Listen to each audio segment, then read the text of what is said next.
Paisanas y paisanos, muy buenas noches tengan todos ustedes. Bienvenidos a su canal, El Son Politicón de Taxco, en donde vamos a llevar a una serie de comentarios muy valiosos hoy en día miércoles 4, Apolo. Miércoles Miércoles 4. 4 de enero del 2023. Nos quedamos muy acostumbrados al año 2022, pero bueno, ya nos iremos acostumbrando a entrar en este 2023, que esperamos cosas muy buenas. A iniciativa del presidente Andrés Manuel López Obrador, envió una propuesta a la Cámara de Diputados para la aprobación de que este año 2023 sea declarado como año del general Francisco Villa, lo cual obviamente fue aprobado con 422 votos a favor, 13 votos en contra, 49 abstenciones, pero se aprobó, de tal manera que este año 2023 será dedicado al general Villa. ¿Quién fue el general Villa? El general Villa, en realidad, su nombre fue José Doroteo Arango Arámbula. Un gran personaje, un gran mexicano, que yo creo que nunca se esperó haber llegado a ser un revolucionario. Aquí vamos a ver las circunstancias que lo obligaron a convertirse en un revolucionario. Primero de prófugo a rebelde y después de rebelde a revolucionario. Posteriormente estalla la Revolución Mexicana encabezada por el señor Francisco I. Madero, y las circunstancias se presentaron favorables para que Doroteo Arango se uniera. Fue invitado, desde luego fue invitado, y él aceptó unirse a las fuerzas revolucionarias del señor Francisco I. Madero. Vamos a leer aquí las causas que provocaron la fuga de Francisco Villa en este libro de Martín Luis Guzmán, titulado Memorias de Pancho Villa. Yo creo que ahí se ve, Apolo. Memorias de Pancho Villa, que recoge, desde luego, este gran escritor, historiador, y empieza diciendo así Francisco Villa: el 94, siendo un joven de 16 años, vivía yo en una hacienda que se nombra Hacienda del Gogojito, perteneciente a la municipalidad de Canatlán, estado de Durango. Sembraba yo en aquella hacienda a medias con los señores López Negrete. Tenía, además de mi madrecita y mis hermanas, López Negrete tenía, además de mi madrecita y mis hermanas y mis hermanos Antonio e Hipólito, mis dos hermanas, una de 15 años y la otra de 12. Se llamaba una Martina y la otra, la grande, Marianita. Habiendo regresado yo el 22 de septiembre de la labor que en ese tiempo me mantenía solamente quitándole la hierba, encuentro en mi casa con que mi madre se hallaba abrazada de mi hermana Martina, ella por un lado y don Agustín López Negrete por el otro. Mi madrecita, madre, estaba hablando llena de angustia, y don Agustín, sus palabras contenían esto: Señor, retírese usted de mi casa. ¿Por qué quiere usted llevarse a mi hija. Señor, no sea injusto. Entonces volví yo a salir y me fui a la casa de un primo hermano mío que se llamaba Romualdo Franco. Ahí tomé una pistola que acostumbraba yo tener colgada de una estaca. Regresé a donde se hallaba mi madrecita y mi hermana y luego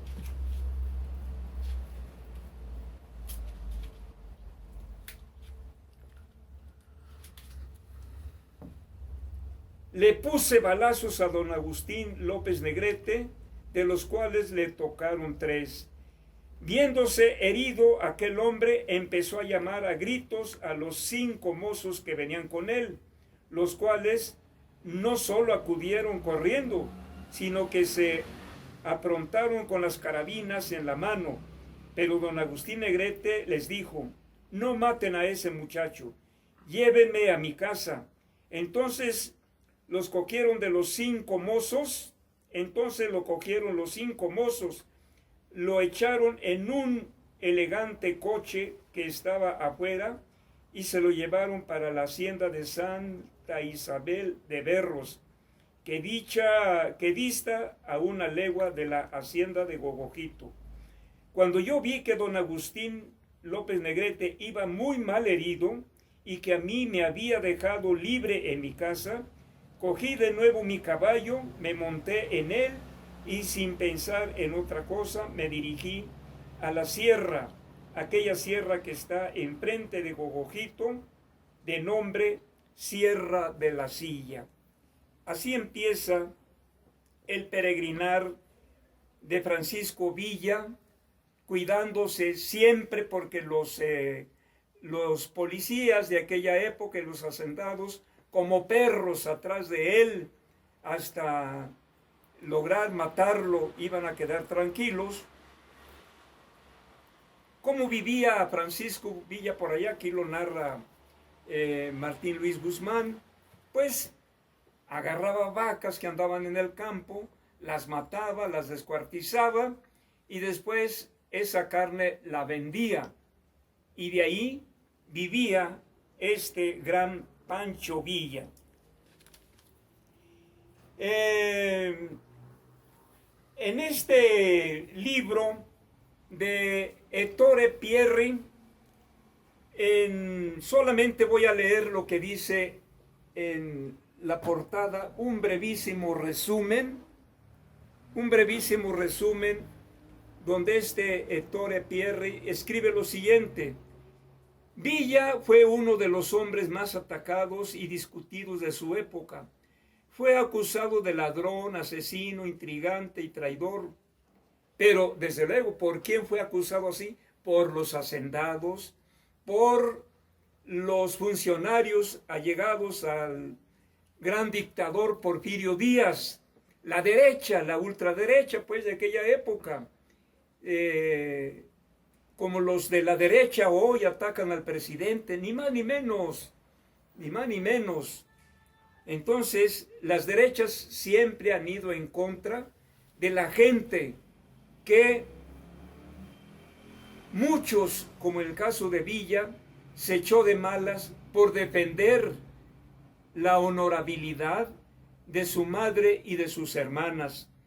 Dice también aquí: en cambio hubo quienes lo adoraron como a un dios y estuvieron con él en la gloria y en las derrotas. Sobre Villa se han escrito y dicho demasiado. Lo que es necesario ahora es que la gente conozca la verdad sobre él, toda la verdad. En este libro de Arnaldo Córdoba, que se titula La ideología de la Revolución Mexicana, voy a extraer muy brevemente la ley agraria de Francisco Villa, porque hay muchísimos historiadores que han escrito, pero muchísimo sobre Villa.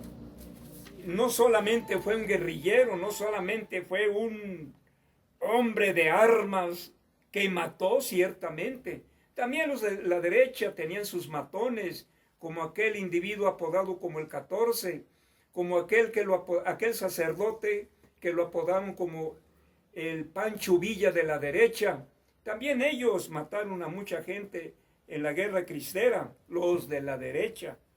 Pero aquí es muy interesante ver que Villa, siendo un joven iletrado, no sabía leer, no sabía escribir, no sabía expresarse adecuadamente, pero cuando estuvo preso allá en el Distrito Federal en Lecumberri, ahí en un año me parece que estuvo preso porque escapó. Ahí 1 año o 2 años aprendió a leer y escribir. Y aquí resumo muy brevemente la ley agraria del general Francisco Villa.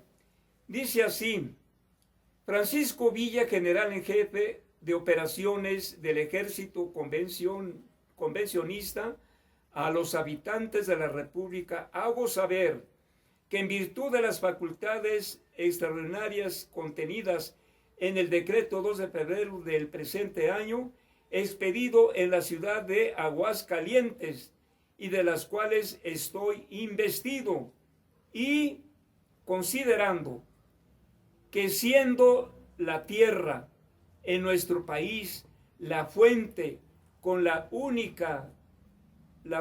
casi única de la riqueza, la gran desigualdad en la distribución de la propiedad territorial ha producido la consecuencia de dejar a la gran mayoría de los mexicanos, a la clase jornalera, sujeta a la dependencia a la minoría de los terratenientes, dependencia que impide a aquella clase el libre ejercicio de sus derechos civiles y políticos. Termino con este párrafo. Que la absorción de la propiedad raíz por un grupo reducido es un obstáculo constante para la elevación de los jornales en la justa relación con la de los artículos de primera necesidad, prolonga así la precaria situación económica de los jornaleros y los imposibilita para procurar su mejoramiento intelectual y moral. Y aquí vienen los artículos que enumeran desde el 1, el 2, el 3, el 4, 5, 6, 7, 8, 9, 10, 11, 12, 13, 14, 15, 16, 17, 18, 19, 20. Entonces, pues Villa no solamente fue el pistolero revolucionario, el hombre de armas, también formó su plan para favorecer a la gente del campo, a los desposeídos. Y no solamente eso, sino que Villa también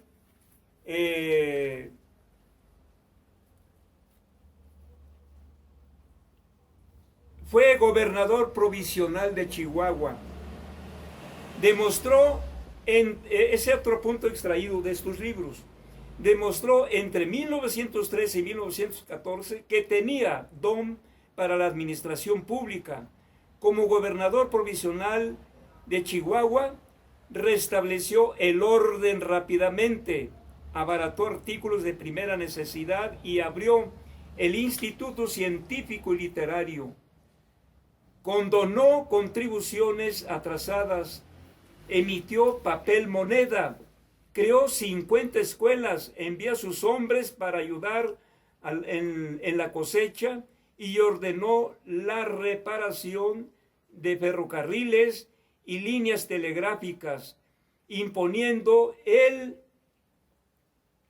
duro código que publicaba a sus propias tropas. Estableció la ley seca para el ejército y amenazó con fusilar a quien encontrara bebiendo. Persiguió a fabricantes y destruyó cantinas, decía que el alcohol era el culpable de las desgracias de las personas. Este es Francisco Villa, que hoy oficialmente es reconocido como el hombre del año, y me parece a mí correcto porque el presidente López Obrador está destacando a esos grandes hombres que contribuyeron en la Revolución Mexicana. Qué lástima que don Francisco I. Madero no reconociera el gran valor que tenían estos grandes revolucionarios, los más revolucionarios de este movimiento de 1902, como fue Francisco Villa, Emiliano Zapata, los hermanos Flores Magón. Francisco I. Madero le apostó a la reconciliación con Porfirio Díaz y con los porfiristas, y después fueron los mismos porfiristas los que lo traicionaron, porque pues no había de otras. Él hizo un gran movimiento, es cierto, pero don Francisco I. Madero fue un hombre ingenuo, no vio que en los de la derecha y la ultraderecha eran traidores, eran hombres funestos, eran hombres que no cumplían con lo que se comprometían. El día que asesinaron a Francisco I. Madero, la burguesía de esta época, ya los años de 1913, mientras asesinaban a Francisco Madero y Pino Suárez, la burguesía por allá, los más prominentes, en gran convivio, en gran comilona, festejando la muerte de Francisco Villa y de Pino Suárez. Esos son mis comentarios, paisanas y paisanos, de hoy, entrando este año nuevo. Y bueno, pues seguiremos